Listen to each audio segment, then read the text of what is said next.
हैं? मेरा दिमाग खराब हो गया है? इतनी रात तक तू कहाँ थी? काम पर गई थी, आपको पता नहीं है? चल बड़ी आई काम की धौंस देने वाली। ये बता इतनी रात क्यों हो गई? 100 बार बोल चुकी हूँ, काम बहुत है। अभी त्योहार आने वाले हैं, ज्यादा काम करना पड़ता है और इसके ज्यादा पैसे भी मिलते हैं, तभी तो घर चलता है। नहीं तो सारी कमाई तो आपकी शराब में चली जाती है।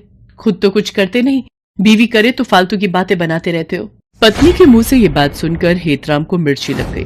उसने गुस्से में अपनी 8 महीने की गर्भवती पत्नी के पेट पर जोर से लात मार दी। वो जमीन पर गिर पड़ी और दर्द से करा उठी। सुनीता 5वीं बार गर्भवती थी। सुनीता तो पहली बेटी के बाद ही और बच्चे नहीं चाहती थी, लेकिन हेतराम को एक लड़के की चाहत थी। तू मुझे मत बता कि और बच्चे पैदा करने की नहीं। मर्द हूं मैं तेरा। मर्द की जो मर्जी होती है वही होता है, और उसी में औरत का भला भी होता है। इसलिए अपनी जबान बंद रख और मर्द की बात सुन। अगर नहीं सुनेगी तो तेरी इस बेटी को रेल की पटरी पर फेंकाऊंगा, समझी? बेचारी सुनीता क्या करती? अब इस बात को कौन सी माँ बर्दाश्त करती कि उसके बच्चे को कोई रेलवे ट्रैक पर फेंकाए। हेतराम की धमकी ने सुनीता को एक बच्चा पैदा करने वाली मशीन बना दिया और एक लड़के की चाहत में सुनीता ने 4 लड़कियों को जन्म दे दिया और वो 5वीं बार भी गर्भवती हो गई थी। सुनीता दर्द से करा रही थी, लेकिन हेतराम को उससे कोई फर्क नहीं पड़ता था। वो तो अब भी नशे में बड़बड़ाए जा रहा था। जबान चलाती है, हैं? मेरे सामने जबान चलाती है? अरे शुक्र मना मेरे जैसा सीधा साधा पति तुझे मिला है, नहीं तो तेरी इस बदजबानी पर तेरी जान ले लेता। ये कहकर उसने फिर से उसके पेट पर मारने के लिए अपना पैर उठाया। ये देखकर चारों बेटियां भागती हुई आई और अपने पिता के आगे रो रो कर और गिड़गिड़ा कर कहने लगी, बाबा बाबा, माँ को छोड़ दो, भगवान के लिए माँ को छोड़ दो। अगर आपको मारना है तो हम सभी का गला घोट दो, क्योंकि आपको हमसे दिक्कत है ना। आप हमें मार दो, लेकिन माँ को छोड़ दो। अपनी माँ का बचाव करती बेटियों को देख नशे में धुत हेतराम ने कहा, जान से मार दो? अच्छा ठीक है, जान से ही मार देता हूँ आज तुम लोगों को, ठीक है। उसके बाद उसने कोने में रखे झाड़ू से चारों बेटियों को तब तक मारा जब तक वो थक कर चूर नहीं हो गया।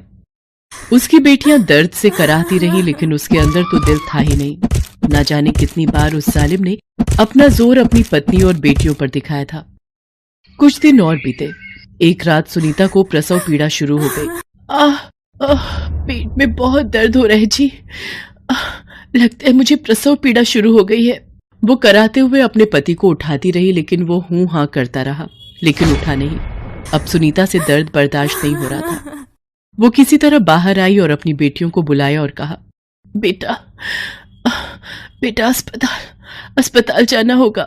सारी बेटियां अस्पताल जाने की तैयारी कर रही थी, लेकिन सुनीता से दर्द अब बिल्कुल बर्दाश्त नहीं हो रहा था।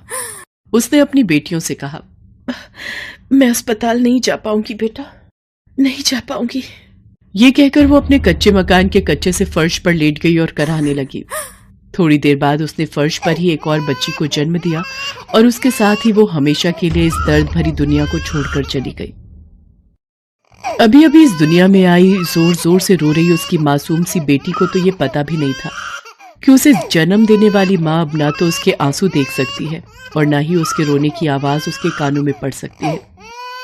थोड़ी देर तक तो सुनीता की चारों बेटियों को कुछ समझ नहीं आया, लेकिन फिर जब सुनीता बहुत देर तक बिना हिले डुले पड़ी रही तो, माँ ये क्या हो गया माँ? दीदी, माँ मर गई दीदी। सीमा और रीमा भागकर अपने पिता को माँ की मौत के बारे में बताने गए। बापू माँ हिलजुल नहीं रही है, देखो ना क्या हो गया उन्हें। लेकिन उस रात हेतराम भी नहीं उठा, वो भी सो गया सदा के लिए। शराब ने उसे इस बार वो नींद दी जिस नींद के बाद कोई नहीं जागता। एक ही रात में 5 बच्चियां अनाथ हो गईं। नन्ही सी अभी अभी इस दुनिया में आई मुन्नी भूख के मारे रो रही थी, लेकिन घर में कुछ था कहाँ जो उसे मिलता। किसी तरह सीमा पड़ोस से थोड़ा दूध मांग कर ले आई। उसने उस मासूम को दूध पिला दिया, वो सो गई। उसके बाद सभी बहनें अपने माता पिता का अंतिम संस्कार करने शमशान घाट पहुंची। माँ, बापू, सभी ने उनका अंतिम संस्कार किया।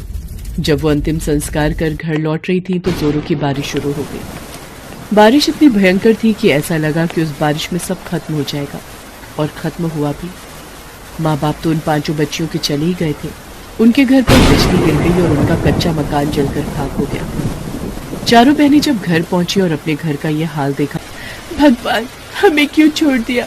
अरे हमें भी मार दो ना, हमें सब छीन लिया, सब कुछ बिना गलती के हम सभी को जीवन भर की सजा दे दी। अरे मार दो। कहाँ ऊपर वाले, आओ सामने, हम नहीं डरते तुमसे, हमें मार दो। पूरी रात बेचारी वो बच्चियां एक पेड़ के नीचे रोते हुए बिताती हैं। सुबह उसकी छोटी बहन फिर से रोने लगी, लेकिन बार बार तो दूध मांगकर नहीं पिलाया जा सकता ना। कहाँ से लाए इसके लिए दूध, हम कहाँ से लाए? बहुत खराब किस्मत लेकर आई हो तुम मेरी बहन, बहुत खराब। सभी बहनें कुछ काम करने का सोच रही थीं, क्योंकि बिना कुछ किए जीवन की गाड़ी तो चल नहीं सकती थी। और उसी की तलाश में अपनी छोटी बहन को गोद में उठाए वो चली जा रही थी। तभी उनकी नजर रास्ते में एक घायल अवस्था में पड़ी गाय पर गई। ऐसा लगता था कि किसी गाड़ी वाले ने उसे टक्कर मार दी है।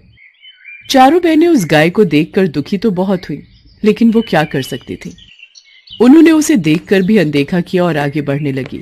तभी वो गाय जोर जोर से रंभाने लगी। ऐसा लगा कि वो उन्हें कह रही हो कि मेरी मदद करो। चारों बहनों के पैर अनायास ही रुक गए। पुष्पा, पता नहीं मुझे ऐसा क्यों लगा कि ये गाय रंभाकर हमसे मदद मांग रही है। मुझे भी ऐसा ही लगा दीदी। चारों बहनों ने गाय की खूब सेवा की।